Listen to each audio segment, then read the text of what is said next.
Ya, Bismillahirrahmanirrahim. Pada malam hari ini kita kembali lagi bersama Ustaz kita. Pada malam ini kita akan membahas seputar permasalahan yang ada. Begini, Ustaz. Kan tadi mengaji nih menemukan ayat yang mana ayat tersebut membahas tentang bahwa dunia ini hanyalah sebuah permainan atau kesenangan yang menipu. Ayatnya ialah A'udzu billahi minasy syaithanir rajim. Bismillahirrahmanirrahim. Wa mal hayatud dunya illa mata'ul ghurur. Ayat tersebut yang artinya ialah bahwa dunia ini adalah kesenangan yang menipu atau sendaguro. Bagaimana maksud dari ayat tersebut itu apa sih? Kesenangan yang menipu itu kayak gimana? Itu sebelum saya jawab ya, itu surah apa? Di sini surah Al-An'am ayat 32. Kalau yang di sini surah Al-An'am. Surah 6 ya. Jadi di situ dikatakan wa mal hayatud dunya illa mata'ul ghurur. Cocok. Bahwa Dunia ini adalah kita Al-An'am. maksudnya apa sih itu? Al-Hadid. Kalau yang Dunia itu mal hayatud dunya illa mata'ul ghurur, kesenangan yang Al-Hadid itu pasti harus jelas dulu. Jangan langsung bahwa tadi kehidupan dunia ini adalah kesenangan yang menipu atau sendaguro. Mal hayatud dunya illa la'ibun walaqun. Ada juga di ayat yang lain. Pertanyaannya apa? Pertanyaannya ialah dunia ini Al-Quran mengatakan bahwa dunia ini adalah kesenangan yang menipu. Kesenangan yang dimaksud ini kayak gimana? Jadi dunia ini memberikan kesenangan, tetapi kenapa kesenangan itu disebut kesenangan yang menipu? Ya karena memang apa yang dipertontonkan oleh dunia ini semuanya adalah sementara. Di situ konteks menipunya. Artinya ada orang yang mengejar kesenangan dunia terus. Setiap hari dia kerja, setiap hari dia nabung, setiap hari dia berusaha. Yang dia kejar adalah kesenangan. Setelah dia dapat kesenangan itu, dia meninggalkan dunia ini. Artinya dunia ini seperti bayangan. Semakin kita kejar bayangan, maka bayangan itu semakin meninggalkan kita. Jadi di situ dia menipunya. Contoh kecil ya, kesenangan dunia. Kesenangan dunia itu menipunya di mana? Contoh kecil saja. Kalau ini ya, ada makanan di depan kita. Ada kue, ada buah-buahan. itu kalau kita lihat ini semua nikmat, toh? Semua nikmat, semua lezat. Tetapi kira-kira kenikmatan makanan itu sampai di mana? Pasti hanya sampai di leher. Kalau sudah turun di leher, apa yang terjadi? Hilang. Dan bentuknya bagaimana? Bentuknya ya pahit. Itulah dia. Jadi awalnya ini makanan kita kejar, kita nikmati betul-betul, kita enak lah dipandang, toh. Tapi tidak ada makanan yang bertahan di leher kita sampai 1 jam. Pernahkah kamu makan sampai 1 jam? Tidak paham. Tidak pernah, toh? Iya. Atau pernahkah mengunyah makanan sampai 1 jam? Pasti sama setengah mati itulah. Paling berapa menit saja, hitungan menit. Dan kenikmatan itu cuma hitungan detik saja di leher kita. Pas dia turun, keluar di belakang, kira-kira bagaimana? Ya, Sudah kehilangan. sudah luar biasa bentuknya. Nah, disitulah kenikmatan dunia ini betul-betul ya laibun, permainan, walaupun sudah gurau. Ya, ini tadi luar biasa. Ternyata suaramu juga mantap ya. Bisa apa namanya? Hah? Kalau menjual jalan koti, laku itu. Insyaallah. Jadi itu tadi. Ada lagi yang lain masalahnya? Biar sembar. Ya, Sembar. iya, yang penting memang perbincangan kita ini namanya ngopsan. Apa itu? Ngopi santai tanpa solusi. Sebelumnya kita nikmati. Iya, nikmati itu. Jadi ya, Pembahasan lancar. kita memang harus selalu selalu mencari teman cerita, cari teman cerita, cari teman untuk kita saling mengingatkan satu sama lain. Karena manusia itu tempatnya salah dan tempatnya juga lupa. Al-insanu mahalluhu al-khata'u wa nisyan. Jadi memang tempatnya manusia itu adalah al-khata', salah, wa nisyan, dan lupa. Nah, kalau ada teman bicara bisa mengingatkan kita dan juga bisa menasehati kita. Begitu. Tapi malam ini ya perbincangan kita ini ngopi santai tanpa solusi. Jadi bicara saja. Begitu ya. Ya, mungkin pertanyaan saya agak aneh begitu sih. Ya, Di luar nalar. Jadi saya masih bingung masalah. Saya pernah dengar suatu hadis yang mana hadis tersebut mengatakan bahwa ini tentang masalah perjodohan. jodoh lagi. Contoh kembali Kembali ke jodoh lagi nih. Ini jodoh. Jadi ada pernah hadis mengatakan bahwa Rasulullah bersabda, nikahilah perempuan itu dari 4 perkara. Saya kira nikahi 4 perempuan. Oh, 4 perkara ya. 4 perkara. Saya kira kamu mau bilang nikahi 4 perempuan. Oh. Jadi perkara yang pertama nikahi wanita dari harta kalau tidak salah. Di zamannya kecantikan. Kecantikan.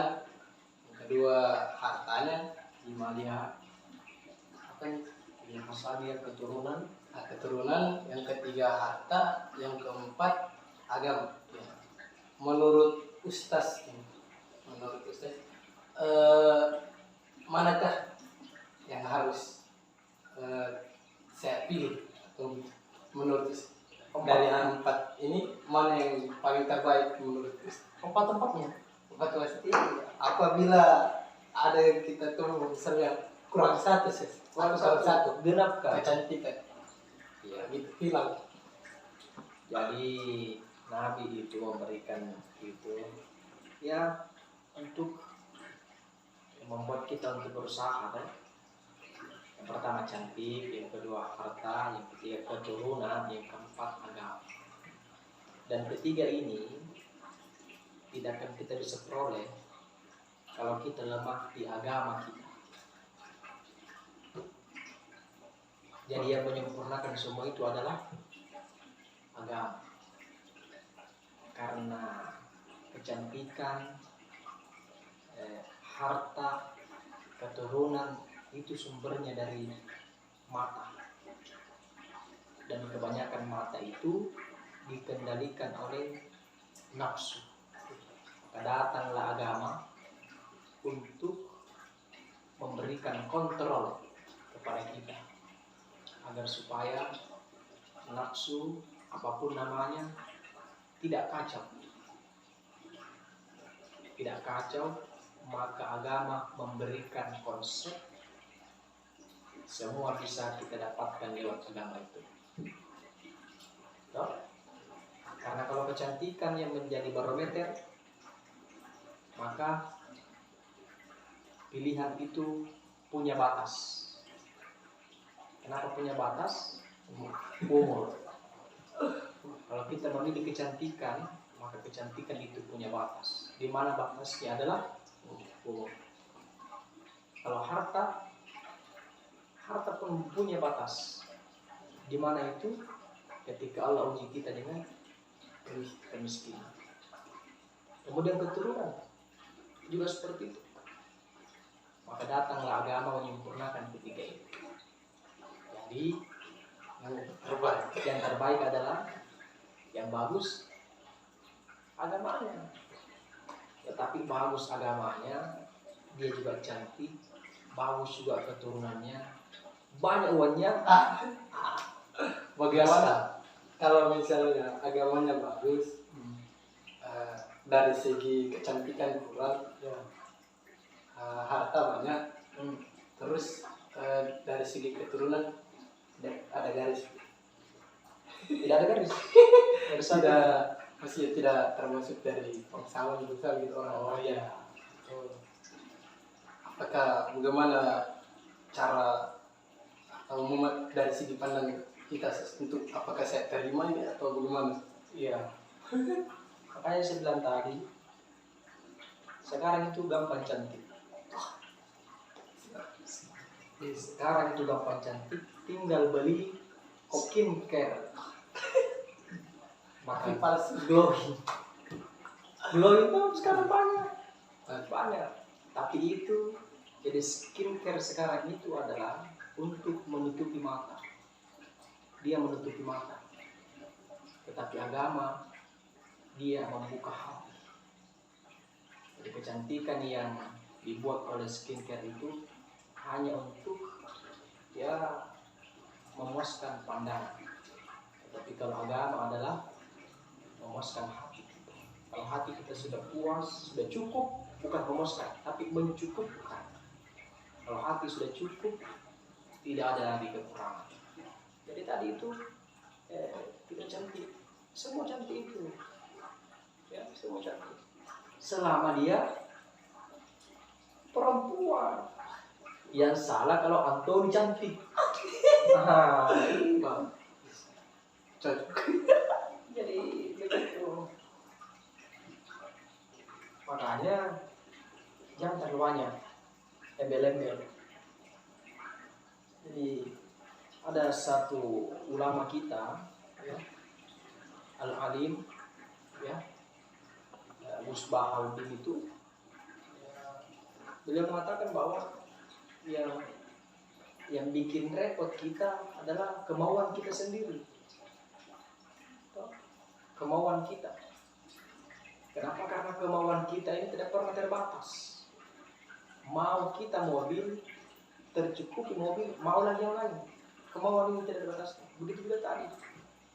Kalau kita patok kecantikan, maka tidak ada batasnya, tidak ada habisnya. Lirik lagi yang cantik, bagaimana? Musibah lagi. Musibah. Tahu? Dan pasti musibah. Lihat kanan cantik, kiri cantik, wah. Ini. Maka itu juga bagi perempuan kecantikan yang paling baik itu adalah kecantikan dari dalam. Makanya itu ada pepatah Arab mengatakan laisal jamal fil malabisi tuzayyinuna walakinnal jamal fil ilmi wal adab. Jadi bukanlah kegagahan itu, kegagahan, kecantikan fil malabisi pada pakaian kita, gagah wajah kita. Tetapi innal jamal fil ilmi wal adab. Kecantikan dan kegagahan itu ada pada ilmu dan adab kita. Di hadis lain juga dikatakan innallaha la yansuru ila suwarikum wala ila ajsamikum wala ila amwalikum walakin yanzuru ila qulubikum wa a'malikum. Itu jelas. Allah tidak memandang kita dari suar, bentuk, amwal, harta, ajsam, bentuk tubuh. Tapi Allah pandang itu adalah ya fikuludikum, hati, wa amalikum, dan perbuatan. Begitu. Jadi antum jangan rakus. Jangan kamu rakus. Mau cantik, mau kaya, mau bangsawan, mau menghafal Quran 30 juz. Susah dapat itu. Susah. Susah sekali. Selera tinggi. Iya, selera tinggi, ekonomi susah. Itu. Muka standar lagi. Oh. Kalau begitu tinggal isolasi saja. Kayak begitu toh?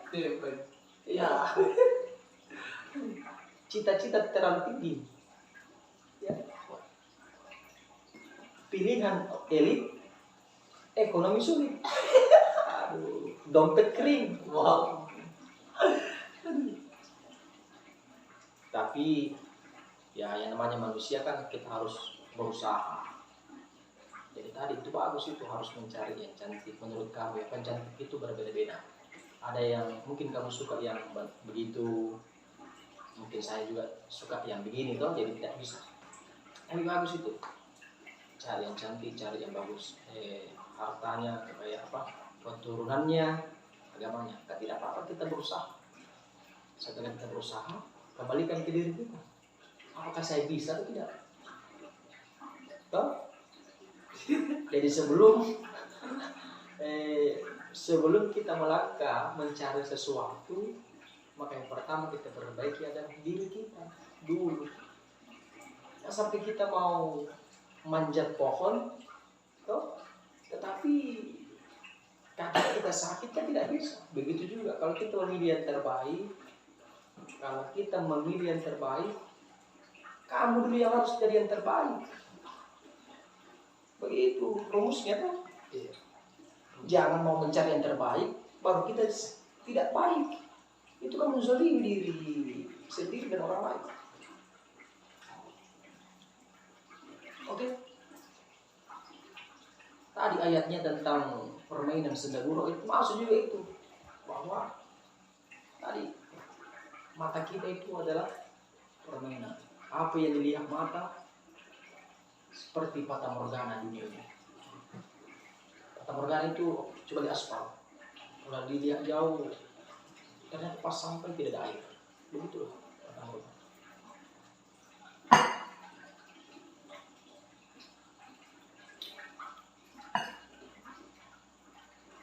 Oke, jadi bagaimana? Sudah ada calon? Kalau dari segi talent sudah. Alhamdulillah. Sudah memenuhi kriteria ini. Sudah. Ayo, kalau tinggal digaskan. Berpendidikan. Iya. Tapi perbaiki diri dulu toh. Perbaiki diri dulu. Segala sesuatu itu berawal dari diri kita. Karena laki-laki itu adalah pemimpin toh. Jadi berawal dari diri kita dulu. Kalau diri kita sudah bagus, bismillah. Siap. So, jangan hanya modal nekat saja. Nekat, apa namanya? Lupa sadar diri. Iya, nekat, lupa sadar diri. Coba.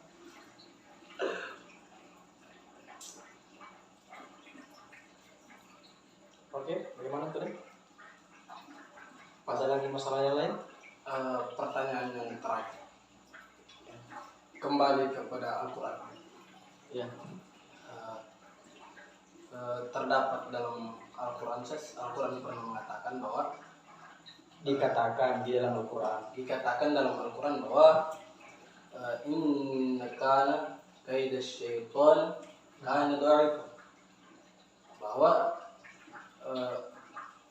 tipu daya syaitan itu lemah. Nah, maksudnya lemah itu kayak gimana sih? Maksudnya setan lemah. Ya, setan kalau menggoda, kalau mau dipikir katanya dalam Al-Quran lemah sebetulnya. Ya. Makna lemah itu kayak gimana sih? Iya. Jadi setan ini tuh memiliki pengaruh yang sangat besar bagi manusia. Tetapi bagi orang yang beriman, dia sangat lemah bagi kita. Kenapa? Karena lemahnya setan itu satu. Pada saat kita sujud, dia menangis. Makanya itu di dalam Al-Quran ada ayat-ayat sajadah. Oh, ada surat sajadah juga ada. Setiap kita sujud, dia berteriak menangis. Karena memang dulu sejarahnya begitu kan, setan diusir dari surga. Dan salah satu penyebabnya karena dia masuk. Jadi setan itu lemah. Akan tetapi setan juga tidak pernah putus asa. Kalau dia tidak bisa mengalahkan kita hari ini, dia tunggu besok. Kalau dia tidak bisa mengalahkan kita besok, dia tetap berusaha di lusa hari. Kalau lusa hari pun dia gagal, dia akan terus menggoda. Sampai kapan? Sampai hari kiamat. Jadi setan itu bagus kan? Setan itu istiqomah menggoda. Jadi ada juga yang bisa kita ambil dari sifat setan itu. Sifat setan itu yang kita bisa ambil sifat istiqomah. Istiqomah apa? Istiqomah menggoda manusia sampai dia tersesat. Jadi kalau setan gagal hari ini menggoda kita, dia goda kita besok. Kalau gagal besok, dia goda kita lusa. Gagal lusa, dia goda lagi kita besok. Itu bagusnya setan. Dia tetap istiqomah. Nah, gitu juga kita sebenarnya. Kalau gagal hari ini, besok bangkit lagi kita. Gagal besok, bangkit lagi lusa. Gagal lusa, bangkit lagi. Jangan baru satu kali gagal, sudah down. Misalnya Antoni ada yang diinginkan, ya, wanita pujaan, maju, langsung terpental, langsung mundur, drop, pusing, sakit, lama-lama mati. Jadi kalau gagal satu kali, ingat ya, kalau dipatahkan satu kali, maka semangat harus tumbuh 1000 kali. Begitu. Selama jalur apa? Jalur kuning apa itu? Selama jalur kuning melengkung apa? Belum apa? Iya, masih ada untuk sirkuit. Tikung.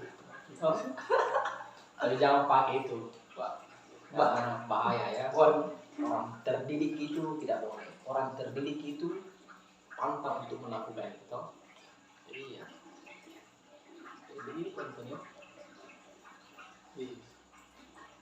Lantas kalau mau dipikir-pikir, mengapa Allah mengizinkan setan untuk menggoda kita? Iya. Jadi kenapa setan diizinkan untuk menggoda kita? Terus bagaimana kita bisa mengetahui keimanan kita kalau kita tidak digoda? Ya, makanya surga diciptakan dan neraka diciptakan.